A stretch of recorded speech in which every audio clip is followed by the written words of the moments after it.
Well, for us in Australian racing, Arnie's a she. Yes, this is our Terminator, and she is back today, Winks. The last time we saw her in action in a race was in the Cox Plate. It was such a day. Historic in so many ways. Humidor put it to her, and then Huey said, she's apples. She'd done it again. 3 Cox Plates. Grunt, well, he's living up to his name. He's won his last 3. She's won her last 22. But D looked good with Ollie there, winning the CS Hayes, and he's one of the best back runners and one of the favourites for the $1 million Australian Guineas. What a day of racing we've got from Royal Randwick.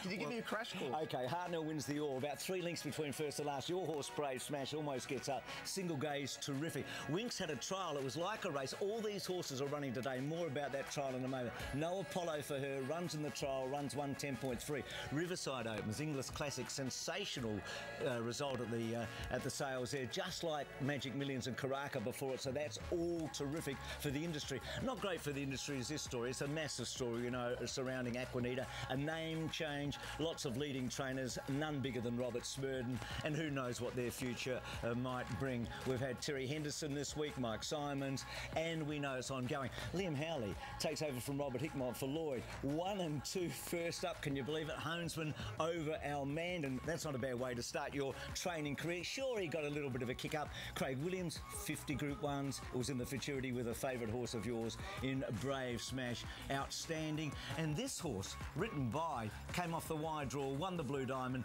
Geordie Childs, first Group 1 for him. And for Graham Begg, it was just a colossal day. Given up training. He was on the bones of his bottom for a while, to be honest. A great name in Australian racing through himself and his father. And they're back where they belong after the Blue Diamond. That was great. Goes on to the Golden Slipper, probably. And then last Sunday, well, Russian Revolution and the Oakley Plate goes off to Newgate now. He's won a Galaxy Oakley Plate, 7 out of 11. High-class horse schnitzel. Here's Hong Kong last Sunday. Zach Purton.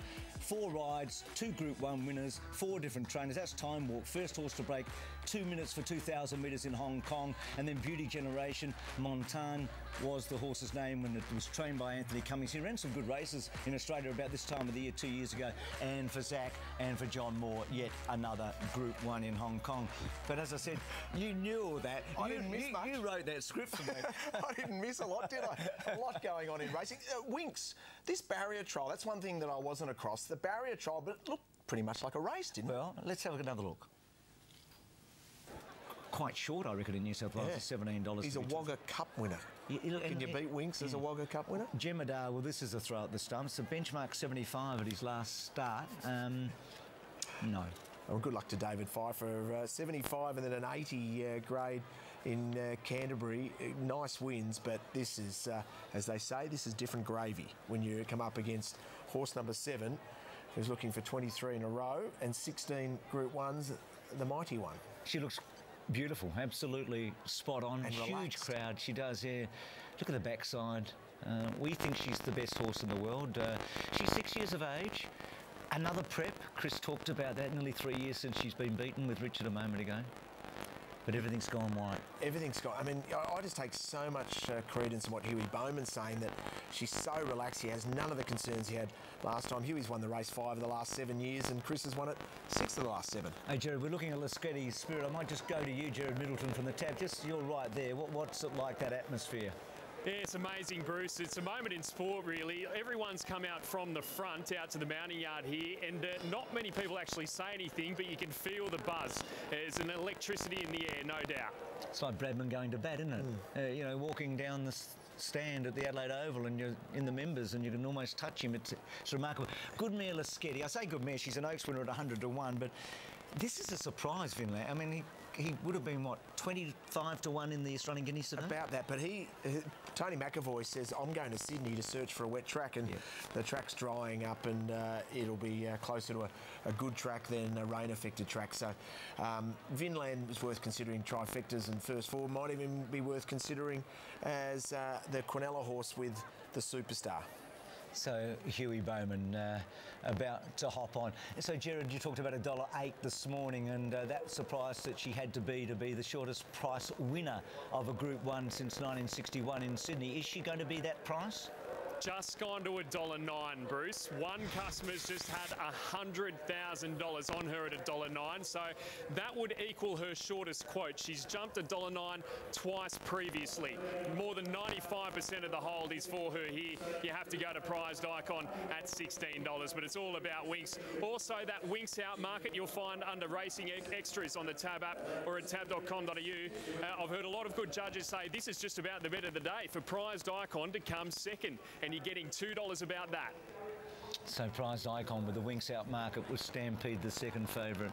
So she was $1.09 when she won the Chelmsford back on the 2nd of September last year, and $1.09 in the 17th of September the year before when she won the George Main. She defeated Haraki and it's somewhat arguably in an easier field here. So in the Chipping Nortons, Richo, her first Chipping Norton was her 7th consecutive win when she won. What price was she that day? $1.35. And then the second time she won the Chipping Norton was her 15th consecutive win. What price? $1.22. She won by 2 lengths, defeating Lasquetti Spirit and Who Shot the Barn in the replay we showed before. So what have her winning margins been in the 2 Chipping Nortons to date that she's won? So 1.5 the first one and 2 lengths the second. It's just rarefied air. So how nervous are you at the moment? I mean, we are invested. We all are. I mean, I feel differently to what I did a half an hour ago. My body feels much more alert and worried. Is there any sense of worry about her losing today?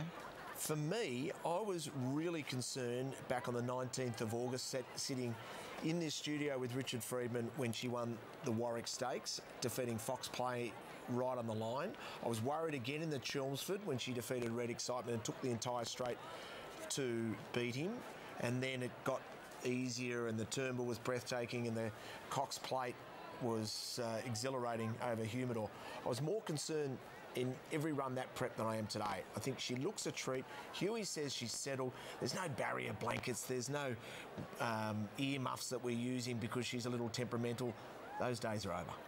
The hot horse from the Tab from Gerard Middleton for the Chipping Norton. Simple, Bruce. It is Winx, $1.09. So it doesn't look like she will jump that shortest price Group 1 in 60 years. But $1.09 as it stands. Winx, hot horse. I guess it's an easy thing to say from here. We're a long way from Randwick. She looks as good as I've seen her look first up. I mean, I guess it's the fact she had really a race in the Apollo, didn't she? But she looks perfect. As you say, she does look relaxed.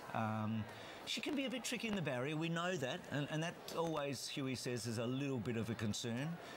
But I suppose the mile gives you more confidence because she can afford to make a mistake and still win at a mile.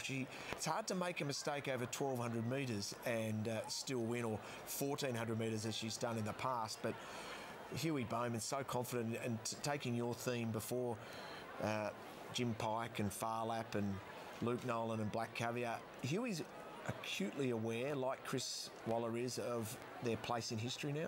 Yeah, no doubt about that. Absolutely. I mean, this is your legacy. You could, no matter what Huey does, he can win 3 Melbourne Cups, but he rode Winx. You know, that could be his epitaph. You know, the bloke that rode Winx. It's an honour. The one thing that we would love is, and it's so hard to do when we're in the heat of battle. Wouldn't you love right now to have a microphone on Hugh and say, how does she feel warming up? A bit well, like that's what happened in the trial when you were in Korea through Sky. They were able to do that with Huey, and they took the microphone off at about this moment from memory.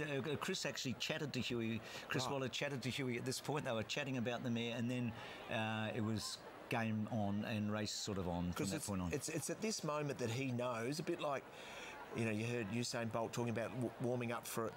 The athletes know when it's on, and Hugh would know right now how she's warmed up, how she's feeling underneath him.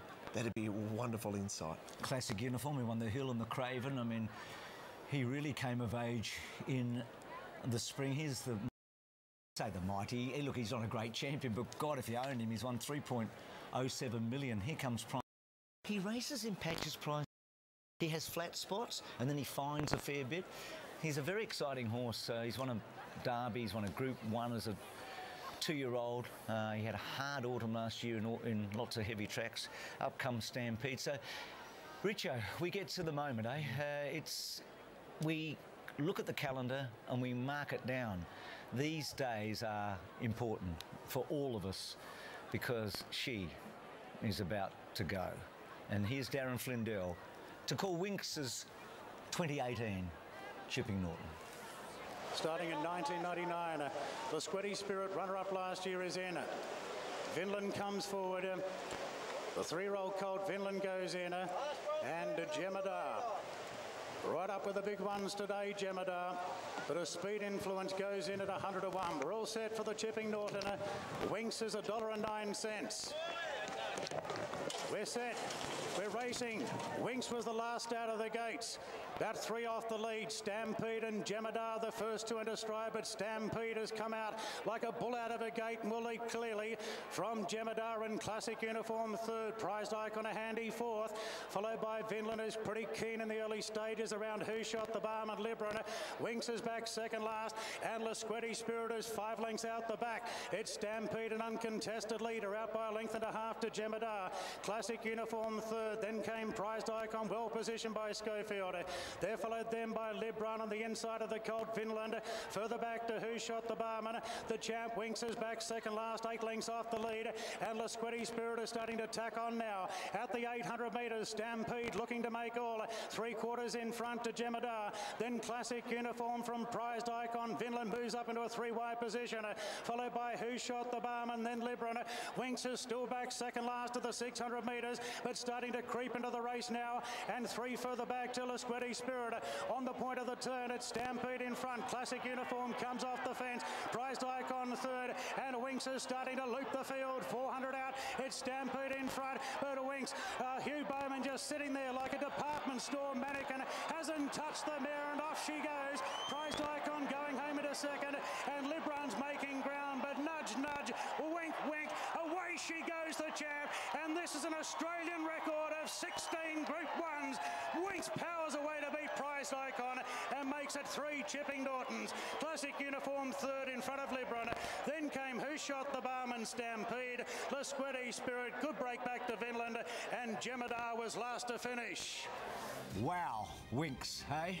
Debbie Capitas, well, the story gets bigger and better. Her biggest winning margin ever is 8 lengths in a Cox Plate. We keep going back to these things. Prized Icon second, Classic Uniform third. She was awesome. She was everything we wanted her to be and some. Have a look at She's Apples as Huey goes over the line. That's what he likes to say. Well, 23 consecutive wins, 16 at Group 1 level. We've never said that about any other Australian racehorse, and it's daylight second officially. The perfect photo finish it is. for her. How good was she? We'll have a look at that. And she trucked into the race. She missed the kick, Jason, and she got a beautiful truck in, and, well, as Darren Flindell said, it was like a department store. The way Huey just sat as quietly as he could. The department store mannequin is the perfect description, and that's how quiet he was.